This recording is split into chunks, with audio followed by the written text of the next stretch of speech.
안녕하세요. 캔들피그와 김화백의 나불대화 시간입니다. 지금 전 세계적으로 겪는 경제 문제 하면 누가 뭐라 해도 물가 급등 문제인데요. 이런 물가 문제를 해결하기 위해서 미국을 비롯한 세계가 금리를 본격적으로 올리고 있죠. 똑같은 물건을 사도 돈의 가치가 떨어져서 더 많은 돈이 필요하니까 표시되는 물건 가격이 오르는 건데요. 이 물건 가격의 상승을 막기 위해서는 돈의 가치를 올려야 하는데 그 대표적인 방법이 금리 인상이죠. 한마디로 돈의 사용료를 인위적으로 올려서 돈 가치를 올리는 겁니다. 우리가 알고 있는 일반적인 물가 상승 상황에서 일반적인 대응 방법이죠. 그런데 물가 상승이라는 게 어느 정도 수준에서 통제를 못하게 되면 갈수록 더 빠른 속도로 오르는데요. 간단합니다. 기름값 내일 더 오를 거 확실하면 오늘 가득 넣겠죠. 화장지 값 계속 오르면 미리 넉넉하게 사놓겠죠. 이렇게 사재기성 소비가 늘면 물가는 더 뛰고 물가가 뛴 만큼 더 사재기 성향은 강해지면서 물가가 오르는 속도는 갈수록 빨라지는 겁니다.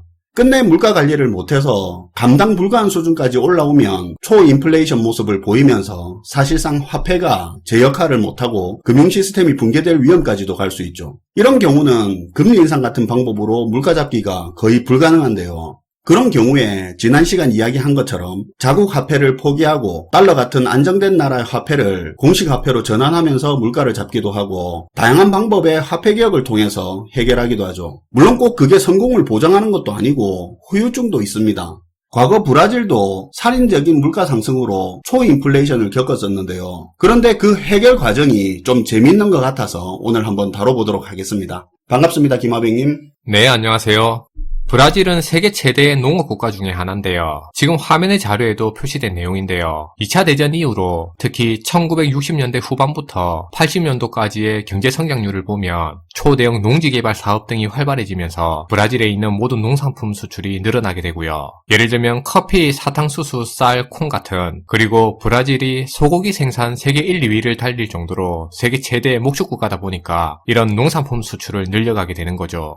이로 인해 기적같은 경제성장 황금기를 보내게 되고요. 당시에 브라질 국민들도 생각한 게 여기서 조금만 더 성장하면 이제 우리나라도 선진국이 될 수 있겠다는 그런 희망을 공유하게 되는 겁니다. 근데 이런 브라질 경제가 80년대에 들면서 수렁에 빠져들게 되는데요. 고물가 초인플레이션 문제로 발목이 잡히게 된 겁니다. 70년대 후반에 터진 2차 오일 쇼크 이후로 정부에서 예산 지출도 늘리고 적자 재정을 키우다 보니까 시중의 통화 공급량이 늘어나게 됐고요. 이게 인플레를 자극하게 된 겁니다. 화면의 자료를 보시면 당시에 브라질이 겪었던 물가 상황을 확인할 수 있는데요. 여기서 물가 상승률이 100%라는 말은 그 해에만 물가가 2배가 올랐다는 의미입니다. 그러니까 물가 상승이 시작된 80년에서 82년까지는 매년 물가가 2배씩 오르다가 그 다음부터는 200%, 1000%, 나중에 80년대 말, 90년대 초에는 2000%, 2500%까지 물가가 급격하게 뛰게 되는 거죠. 90년대 초에 들어서는 초인플레이션 상황에 돌입을 하네요. 네. 참고로 당시에 물가 상승이 어느 정도였냐면 제품 가격이 워낙 빠르게 오르다 보니까 모든 상점에서는 개장 전 아침에 한 번, 그리고 오후에 한 번 이렇게 해서 매일 상품 가격을 2번씩 바꿔서 올렸고요.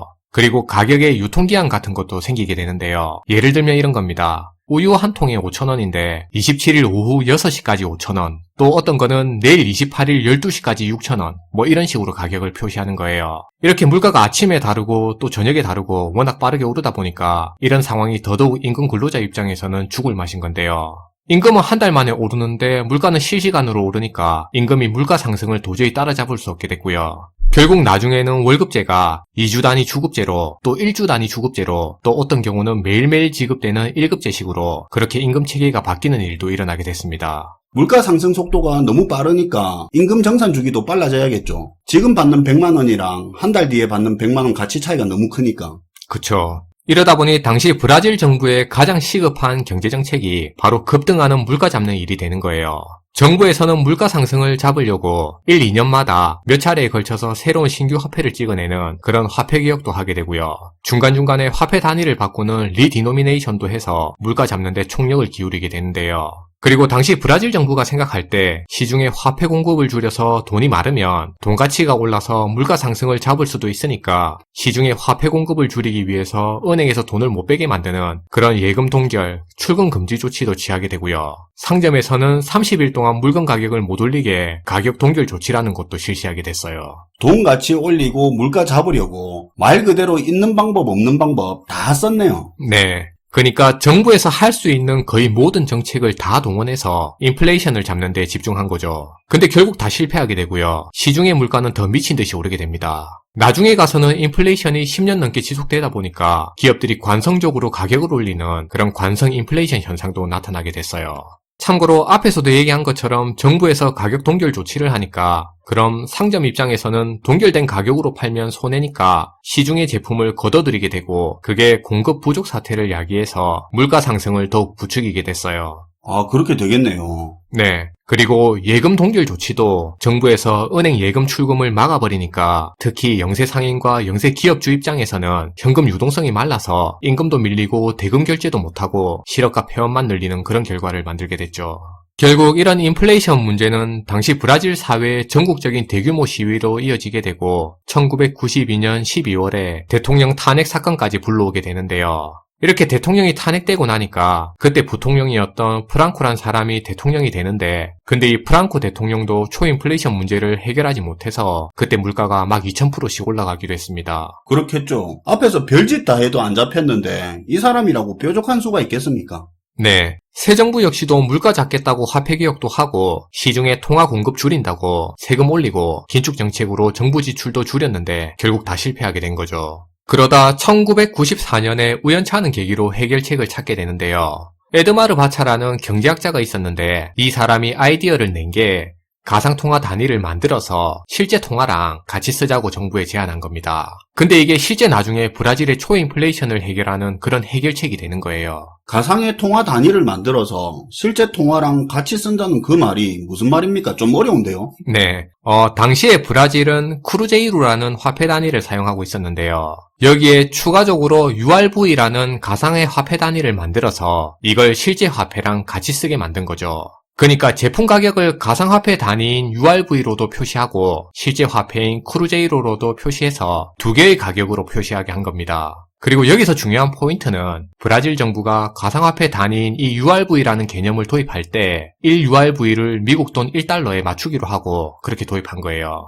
URV라는 실제 화폐는 없는데 1URV라는 화폐 단위만 1달러의 가치로 고정해서 표기만 하고 실제 쓰는 크루제이루 단위는 또 그거대로 썼다 이거죠. 그쵸. 두 개를 다 쓴 거죠. URV 같은 경우는 화폐 단위인 개념만 도입했지 실제로 화폐 발행을 한 건 아닙니다. 예를 들면 우유 가격을 이렇게 표시한 거예요. 우유 가격을 1URV랑 10크루제이루 이렇게 두 개로 표시하는 건데요. 근데 이렇게 하니까 아침에 우유 가격이 1URV 10크루제이루였는데 저녁에 보니까 1URV 12크루제이루가 되고 다음날 아침에는 1URV는 똑같은데 크루제이루 화폐만 15크루제이루로 뛰는 거예요.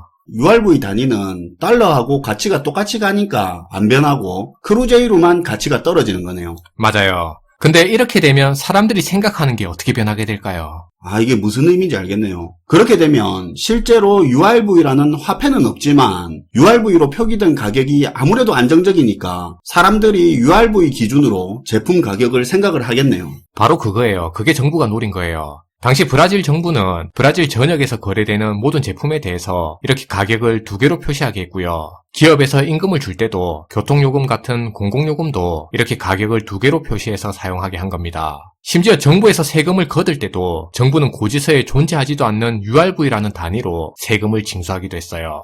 URV 단위 기준으로 고지서가 나오면 크루제이루 돈으로 세금을 납부했겠네요. 그쵸. 근데 이렇게 하니까 재밌는 현상이 일어나게 됩니다. 이걸 3개월 정도 해보니까 가상화폐 단위인 URV 가치는 그대로인데 실제 화폐인 크루제이루 가격만 인플레이션으로 계속 올라가는 걸 확인하게 되는 거죠.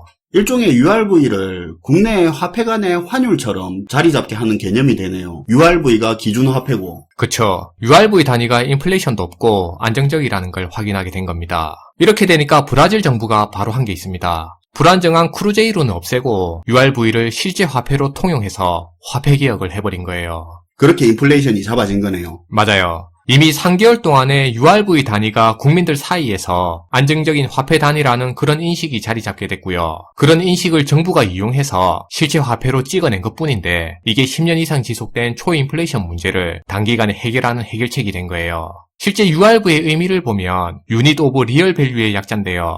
여기서 리얼 밸류니까 진짜 가치라는 의미입니다. 근데 포르투갈어로 리얼을 헤알이라고 하는데요. 이런 이유로 지금 브라질 통화가 헤알화로 자리 잡게 된 거예요.